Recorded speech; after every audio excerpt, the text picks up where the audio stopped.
नमस्कार दोस्तों। आज का डिक्टेशन 100 शब्द प्रति मिनट स्टार्ट होगा 5 सेकंड बाद।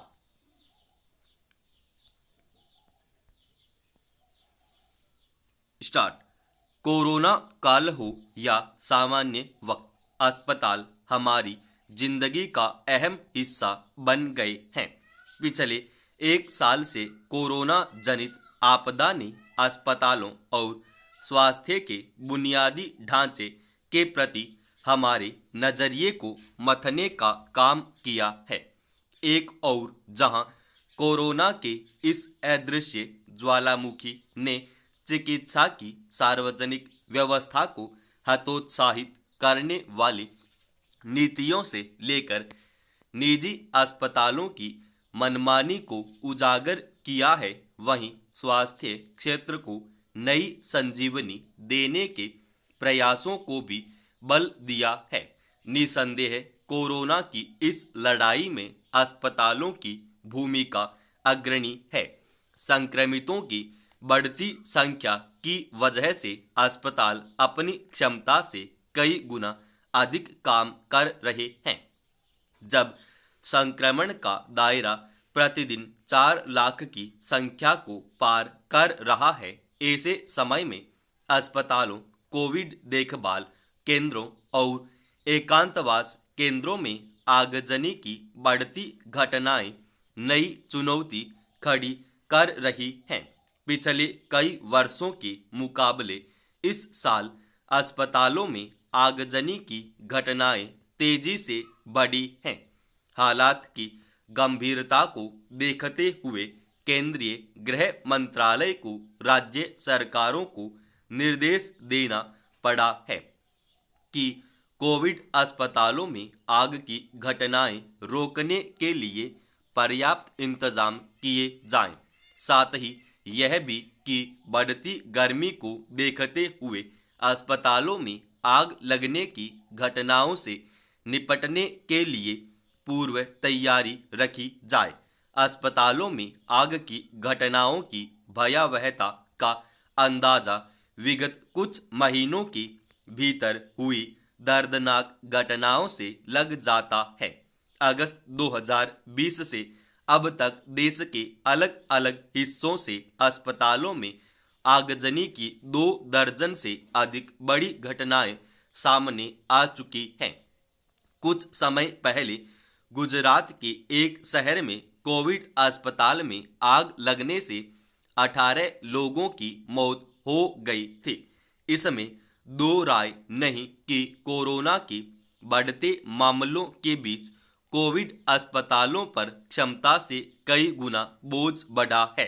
विशेषज्ञों के मुताबिक दूसरी व कई अस्पताल बिस्तर, चिकित्सा उपकरण और कुछ हद तक की संख्या बढ़ाने में सफल रहे हैं, लेकिन समानांतर रूप से आग लगने से होने वाले हादसों से बचाव के लिए इंतजाम दुरुस्त करने को कहीं प्राथमिकता नहीं दी गई है।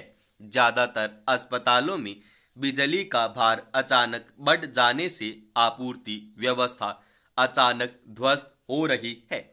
अस्पतालों में केंद्रीकृत वातानुकूलन संयंत्र, ऑक्सीजन संयंत्र सहित दूसरे कामों में बड़े पैमाने पर बिजली की खपत बढ़ गई है।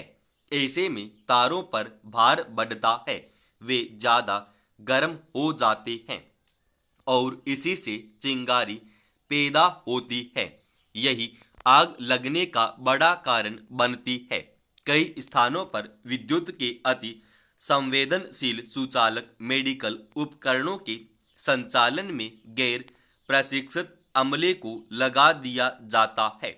कई बार यह छोटी सी लापरवाही भी बड़े हादसे को न्योता देने के लिए पर्याप्त होती है। आगजनी की घटनाओं को तकनीकी गड़बड़ी जैसे तारों में चिंगारी आदि करार देकर असल वजहों से मुंह मोड़ लेने की प्रवृत्ति से समस्या जस की तस बनी रहती है। इस विपत्ति काल में मेडिकल ऑक्सीजन की मांग तेजी से बढ़ी है। इसके उपयोग और परिवहन से जुड़ी सावधानियां बहुत जरूरी हैं। ऑक्सीजन अत्यंत ज्वलनशील गैस होती है और एक चिंगारी भी बड़ा विस्फोट कर सकती है। विशेष रूप से गैर सरकारी संगठनों द्वारा बनाए जा रही कोविड केंद्रों में जहां ऑक्सीजन सिलेंडर उपयोग में लाए जा रहे हैं, वहां आग से निपटने के पुख्ता उपायों पर बल देना होगा। पिछले एक महीने के भीतर देश के कई हिस्सों में कोविड अस्पतालों में हुई आगजनी की घटनाएं सावधानी बरतने का संकेत कर रही हैं। तात्कालिक उपायों के रूप में अस्पतालों को बिना समय गंवाए आग बुझाने के पर्याप्त अग्निशमन यंत्रों की उपलब्धता और आपूर्ति की व्यवस्था को समय रहते दुरुस्त करना चाहिए। स्थानीय प्रशासन का यह दायित्व बनता है कि संकट की इस घड़ी में अस्पतालों में अग्निशमन जल की उपलब्धता और आपदा प्रबंधक कार्यबल की तैनाती जैसी बुनियादी जरूरतों का इंतजाम करे। आग की घटनाओं से बचने के लिए अग्निशमन दस्ते द्वारा समय समय पर लोगों में जागरूकता फैलाने के प्रयास किए जाते हैं। मानवीय तकाजा है कि आपदा के वक्त लोग एक दूसरे का सहयोग करें, उन्हें जरूरी सुविधाएं और जीवन रक्षक सामग्री उपलब्ध कराएं। मगर कोरोना की इस दूसरी लहर में बड़े पैमाने पर ऐसी अमानवीय घटनाएं सामने आ रही हैं जिन्हें देख सुनकर दिल दहल जाता है।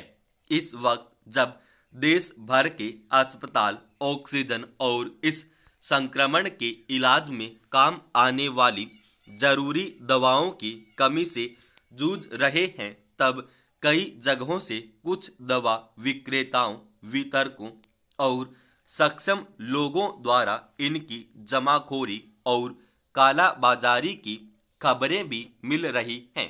रोगियों और शवों को ढोने वाले वाहन चालक मनमानी पैसा वसूलते देखे जा रहे हैं। अस्पतालों में बिस्तर दिलाने, ऑक्सीजन सिलेंडर और इस संक्रमण के लिए जरूरी मानी जा रही दवा उपलब्ध कराने के नाम पर हजारों रुपए ऐंठने वाले गिरोह भी बड़ी संख्या में सक्रिय हो गए हैं। इस समस्या को लेकर सर्वोच्च न्यायालय में जनहित याचिका भी दायर की गई है।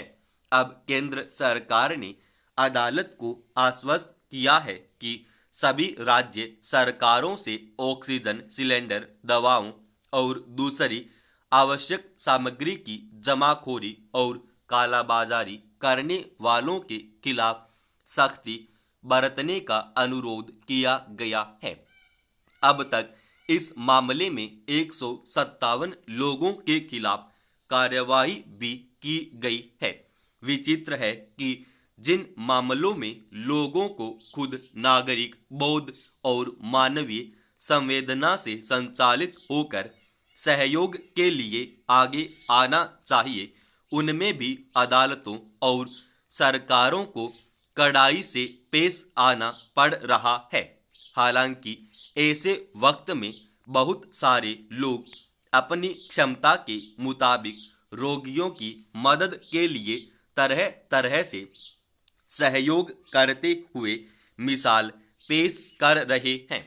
चाहे वह मुफ्त ऑक्सीजन पहुंचाना हो, लोगों को अस्पताल पहुंचाना हो, उन्हें भोजन, दवा आदि उपलब्ध कराना हो, हर तरह की मदद पहुंचाने की कोशिश कर रहे हैं। कई लोग अपनी जमा पूंजी इसके लिए खर्च कर रहे हैं, तो कुछ लोग अपने जेवर तक बेचकर लोगों की मदद को तैयार दिख रहे हैं। ऐसे लोगों से भी काला बाजारी करने वाले कोई प्रेरणा नहीं ले पा रहे, तो इसे क्या कहेंगे? समाप्त।